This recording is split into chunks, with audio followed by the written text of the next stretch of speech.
It's the biggest free content drop in Call of Duty history that's only slightly larger than the 1.07 patch that introduced Kravnik Farm and Shoot House along with the Hardpoint game mode because of 2 new gunfight maps and the grind wall that is the Battle Pass, but I'd be willing to bet that the gameplay affecting fixes that the aforementioned patch brought makes it a lot more appealing than the lack of any meaningful changes to how the game plays with this particular update. Oh, and one of the new multiplayer maps isn't new by any means, but it's one that's been in 2 previous Modern Warfare games, both the one with the 4 on it and the reimagined version. Modern Warfare 2, Call of Duty Online, and COD Mobile, so Crash has been passed around more than a blunt at a Snoop Dogg concert. However, in this version there are innovations like doors and the removal of certain head glitches because mounting is the thing that makes the game even more campy than a Boy Scout retreat. In another port over from the game of the same name but with a 4 on the end of it, the gunfight map Cargo is the interior area from Crew Expendable with the roof doors open, the same mission from which the original COD 4 multiplayer map Wetwork was lifted, and with the regenerating lethal equipment this time around, I'm glad they decided on the new location instead of the Nade Fest that could have been.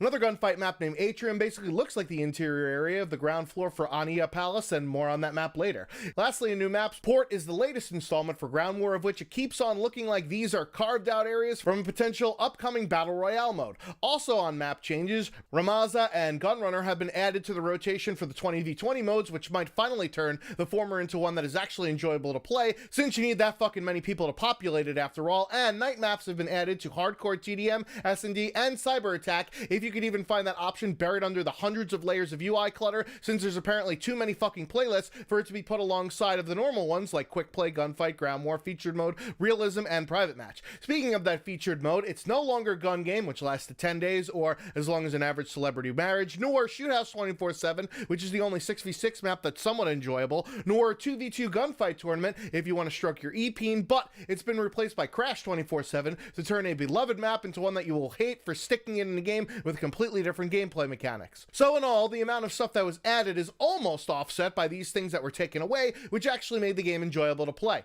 That's the Infinity Ward I know and love. Now, for those that need an incentive to actually play this tactical piece of shit, there's a carrot to dangle with a new Battle Pass that has 100 tiers with 104 items, 23 of which are available for free, including the Holder 26, which is basically the MG36 at tier 15, and Ram 7, which is essentially the TAR 21 at tier 31, since Activision is spelled with a $sign and buying gun naming rights are too steep for a free reward. Since there's 81 additional items you can get from buying the Premium Pass for 1,000 COD points, and surprisingly, there's actually enough COD points to reward you with being able to purchase the next season Premium Pass with those that you've earned. That cosmetic-only bullshit spewed in the blog that announced the monetization scheme is already a lie, with 21 weapon blueprints that are objectively better weapons because they're already kitted out with attachments that would take eons of grinding to earn because of how many fucking weapon levels there are in the game. Also on the subject of slow grinding, players are finding that ranking up tiers in the Battle Pass have been slowed to glacial movement speeds, which is similar to how Black Ops 4 started before inevitably making it quicker to do so with daily tier skips, because Call of Duty developers never actually learn anything from one another in this 3-dev Monty scheme that's just absolute horseshit, but then they also shoveled in more gameplay affecting bullshit behind the grind wall and eventually a paywall, so I'm expecting the same from this game, even though it's much more consumer friendly than in years past, and it's actually on all platforms at the same time this go around. Cheers, Call of Duty, for finally catching up with the rest of the industry in terms of monetization. It only took you a few years.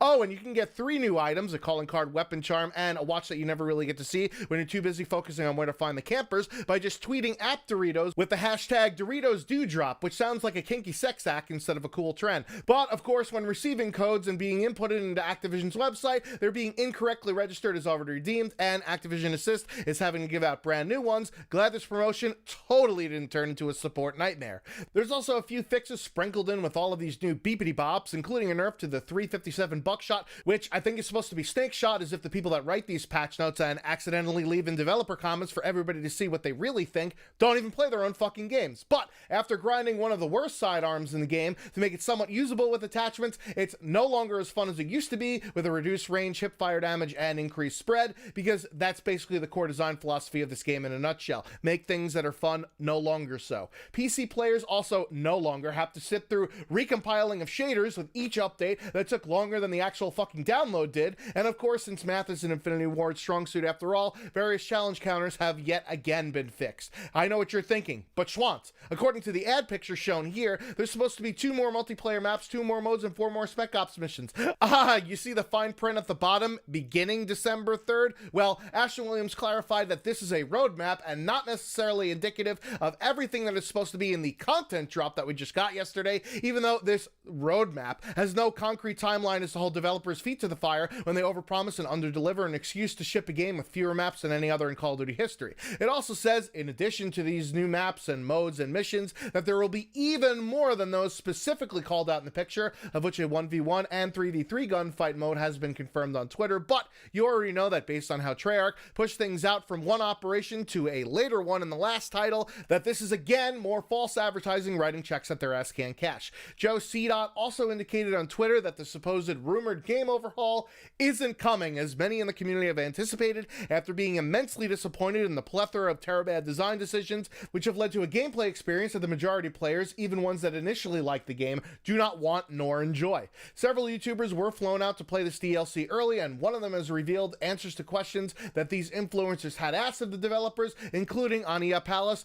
eventually being made into a ground war map because it's so fucking huge, although the only area which actually gets any traction is the Central Palace building, so this can even be a 6v6 map if they really wanted to by cordoning off the majority of the wasted space. Also on maps, a vote system isn't in the cards because players will just back out of lobbies if they don't get what they want, according to developers, and another suggestion of the vote to skip feature from the original version of this Reboots on the Ground is more applicable, but no assurance of this implementation. Yes, we are going fucking backwards in design thinking here, folks. The biggest issue with lobbies is them being broken apart and reformed after each match, which is a bug according to Infinity Ward that they're trying to fix, but I think it's based on the filter system allowing you to choose multiple modes to search for. That's going to be inevitable that lobbies will break apart if all of the players in those lobbies don't have the exact same filters on. That's how it works in Titanfall 2 with the same exact filtration system where each lobby is broken up immediately after the match concludes. I also think that this system exacerbates the skill-based matchmaking that's been given the no comment treatment, along with the standard line of connection being priority, along with similar nonsense about their philosophy of protecting new players not having adverse effects on veterans of the franchise, which we all know well is one of those fucking zombie lies that the developers keep repeating that just won't go away in spite of being debunked many, many times. The skill-based matchmaking is going to seem much more harsh when you're constantly searching for new lobbies after each match instead of keeping lobbies together where the variance of players can be masked somewhat if you got a couple of good or bad games in a row, and that's probably why so many people have been complaining about it, because it's much more noticeable now with the way that lobbies are always broken up after each individual match. The current implementation of the minimap with red dots not showing up for players firing an unsilenced weapon is working as designed according to developers, so players won't get hunted, and to make the UAV more of a reward, which actually runs counter to their decision to make the ghost perk an always on instead of only when performing actions like movement or objective play, to which there was no response except for putting too many good perks in one slot that isn't an answer to the core gameplay design issue. Also, dead silence was brought up with the response from the developers indicating that they're going to lower footstep volume across the board, as they pointed out in their draft version of the patch notes on battle.net that was accidentally published with the prior update, and are working with pro players to balance it as a field upgrade instead of an always on perk. Except they're not, according to AX, a pro player for the LA Gorillas, which I think is still fucking stupid to have an esports team tied to a location, but at least their team name is better than my hometown one. The New York Subliners? What the fuck is that made up word? A subway line? Who the fuck wants to be named after something that's constantly being rerouted due to omnipresent construction? Anyways, pro players aren't happy about this dead silence field upgrade instead of a perk, which is almost essential to single life modes like S&D, which by the way got a bug introduced with this update where enemies can see the bomb carrier if that player shoots an unsilenced weapon. I guess that's one way to change how essential the minimap is, if there's a giant kick me arrow pointed over them instead of a small red dot. How's that whole not being hunted thing going down now, C. Well, that's the 2 steps forward, 1 step backwards we all come to know and love from Infinity Ward. Considering that he's flat out lying about working with professional players, or if Infinity Ward is, then it's unknown to one of the most decorated ones in Call of Duty history, both of which are problems in their own right. If this is a game that neither the casual audience wants to play, nor the pros want to play, for both different types of bad gameplay design decisions, then Infinity Ward is only making the game for themselves and stroking their own goddamn fucking ego, and that's not how video game development works at all. Listen to your fucking audience, or this game will be abandoned in droves, just like the stubborn fucks that Treyarch found out for Black Ops 4, and how Michelle Condrey and hashtag the Hammer Glenn Schofield found out with World War II before they failed upwards before being fired due to the reception regarding the game prior to the new development team completely overhauling how the game played in April, but it was way too late by then for a No Man's Sky-esque resurgence in a single-year annual throwaway fucking franchise. I don't have hope for this game based on the attitudes from the development team, and yes, there's absolutely no excuse for the toxic attitude from the community when it comes to death threats and other online harassment. But throwing the baby out with the bathwater isn't a good look for the developers here. Even the manner in which they address the aforementioned constructive criticism doesn't give me the warm fuzzies that eventually will get the game that we want out of this year's Call of Duty, because they're not interested in making a game that's enjoyable